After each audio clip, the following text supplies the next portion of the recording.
Lex Reads. So in today's video, I wanted to talk about annotating books, how I annotate books, my methods, the supplies I use, just everything about annotating. I've gone through a couple of phases when it comes to annotating books, but I just want to share my basic system. And when I say basic system of annotating some books. But before we get started, don't forget to like, comment, and subscribe. So when it comes to annotating, at one point when I first started getting into reading, I was kind of intimidated because I felt like I had to be like super intellectual and, you know, highlight and tab these quotes that had like so much depth. But I realized it's not that serious. You're just reading a book. It's supposed to be fun. Like I said, my like technique or system is very, very basic. First, let's get into the tools that I use. Now, I am kind of picky about the utensils, meaning the pens and highlighters and pencils that I do use. So first, let's start with the pens. Now, the only pens that I use is by Uniball, and it is the Ultra Micro 207.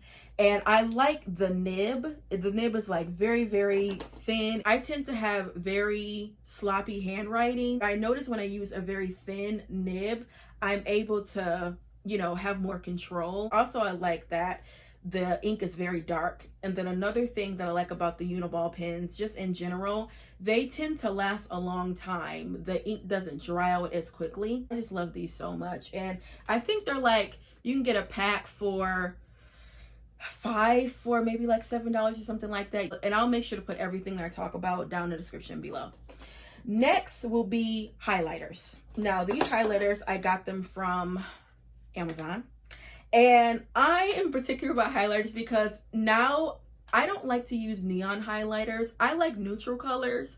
And when I saw these on Amazon, I bought up some. Okay, let me just show you because these are just so pretty. My favorite probably is this like tan. Again, I like neutral. These colors are pastel and they do show up on the pages. One thing I love about these highlighters, they don't bleed as much, like, you know, through the papers. I use these also when I'm reading my Bible because you guys know, like, Bible paper is very thin and it doesn't bleed as much. So that's always like a win-win for me because that kind of irks me when I'm, you know, highlighting and then I go to the next page and it's just like bled through. I don't like that. So these tend not to do that. But one con I would say about these highlighters, they do tend to dry out quickly. So just be mindful of that if you do order these, you know, from Amazon.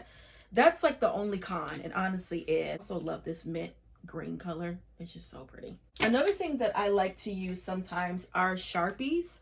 And again, when it comes to those thin nibs, I like to use these in particular.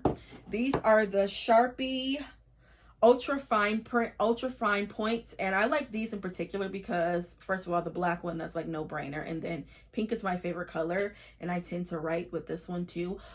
Good thing about Sharpies, they do last a good amount of time. I have to give it to Sharpie. I've had these two same pens for, I want to say 3 years, and they still have so much ink, and I use these a lot. And then of course I had to get some pastels.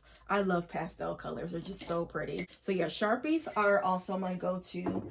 And then lastly, if I do use a pencil, which is rare, but if I do use a pencil, it has to be mechanical pencils. I can't tell you the last time I used like a regular pencil. I remember when I was in undergrad, mechanical pencils was my thing. That's like the only thing I use. And I've gotten so used to it where now if I write with a pencil, which is rare, but when I do write with a pencil, it has to be mechanical. And you guys know you can get mechanical pencils anywhere. I know I don't like to use pencils in like books because they tend to, you know, like smudge, and then over time you can't see what you wrote. And I'm a type of person where when I do annotate, I like to look back at what I highlighted, what I wrote. And guys, let me show you my little pouch that I use.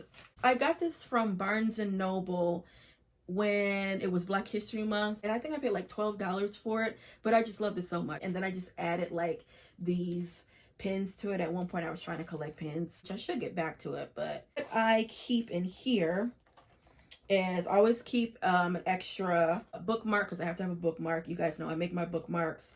Obviously some tabs, some extra highlighters, of course my pen, some scissors, another like bookmark. This is one of my Golden Girl bookmarks. It's so neat. But yeah, that's what I keep in like my little pencil case. Let's talk about the most important thing, which is the tabs. Now, again, I get these tabs from Amazon and I adore these so much because there's so many colors that you can choose from. And they're cheap too. You can get a pack for like $3 to $6, and they have so many colors. Now, I would say one thing that kind of bothers me about these is they tend to fall off like the plastic. So you do have to be mindful of that, especially when you have them like in a pouch like this or something. But I mean, that's like the only con, I would say. But I just love these so much. This is like my favorite color, that burgundy. And look at the like neon colors. Yeah, these are like the only tabs I use in conjunction with like sticky notes. I do like to use sticky notes. And then at one point I didn't like to write in my books, so what I bought are translucent or see-through tabs, and you can put them in the book and like write on there, and it looks like that you wrote in the book when you really didn't. So I like these. So yeah, guys, that is it for my supplies.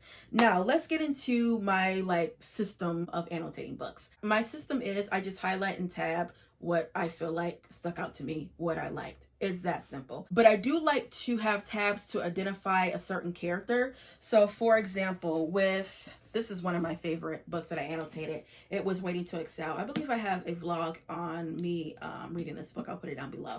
But as you guys know, for Waiting to Excel, there's four major characters.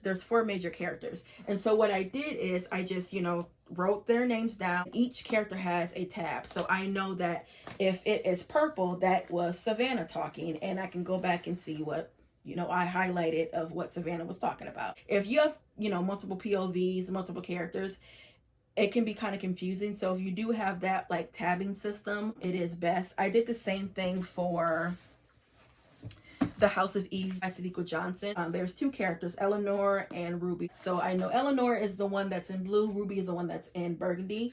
And then also, as you can see, my tabs match the cover of the book. I am a stickler with that. I like the tabs to match with the book.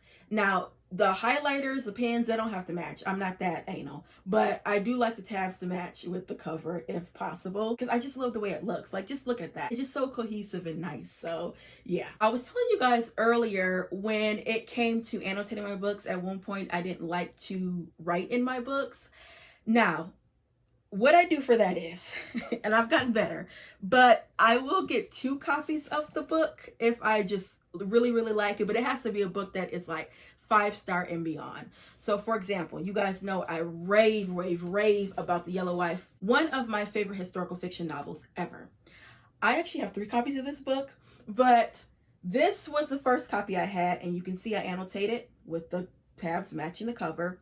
And then this is my nice, pretty edition. Now, I know that's real extra, but like I said, the book has to be top tier. But I've gotten to the phase where now I do write into my books, and it doesn't mean that I have to get like a second copy. I only get a second copy if it is like beyond phenomenal, like Yellow Wife. And as you can see, I mean, I write in it and highlight, tab, just do all of that. I love to look back and see like what I wrote, especially knowing that I read that book for the first time, and just to get kind of like that feeling back. Yeah, I annotated the mess out of Yellow Wife, because this again is one of my favorites. I've read this book 3 times. Like I said, I got 3 copies. So yeah, got a little problem when it comes to Sadiqa Johnson Yellow Wife, but that is one of my favorites.